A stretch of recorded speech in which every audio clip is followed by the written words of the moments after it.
দেখুন, কালকে আমেরিকাতে এক আজব ঘটনা ঘটে গেছে। আমেরিকা জিপকো এয়ারপোর্টে এক আজব মহিলার সন্ধান মিলেছে এবং এই ভিডিওটা বর্তমানে অনলাইনে প্রচুর ভাইরাল হয়েছে। এই মহিলাটা যখন এয়ারপোর্টে নেমেছিল, ইমিগ্রেশন অফিসার তার যখন পাসপোর্ট চেক করলো, সে এমন একটা দেশ থেকে এসেছে যেটা দুনিয়ার মধ্যেই নেই।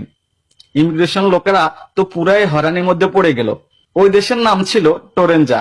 ইমিগ্রেশন অফিসার যখন তার পাসপোর্ট চেক করে দেখলো তার পাসপোর্টে ভিসাও ঠিক আছে, তার আইডি কার্ডও আছে, সেটাও ঠিক আছে, তার আঙ্গুলের ছাপ সেটাও ঠিক আছে, পাসপোর্টে যে ভিসা আছে সেটাও ঠিক আছে, কিন্তু দেশটা তো দুনিয়ার মধ্যে নাই।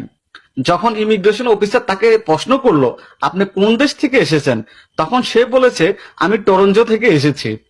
এবং ইমিগ্রেশনের মধ্যে এটা নিয়ে হাউকাও লেগে গেছে। এরপর ওই ভদ্রমহিলার সামনে ওয়ার্ল্ড ম্যাপ দেখানো হয়েছে, সে কোন দেশে থেকে এসেছে এটা বলার জন্য, কিন্তু ওই ভদ্রমহিলা ওয়ার্ল্ড ম্যাপে তার দেশটাকে খুঁজে পায় নাই। এরপর তাকে পুলিশে ধরে নিয়ে গেল। সে কোনো ভিন্ন গ্রহ থেকে এসেছে নাকি এই পৃথিবীর মাটিতে, এখন দেখার পালা কি হয়।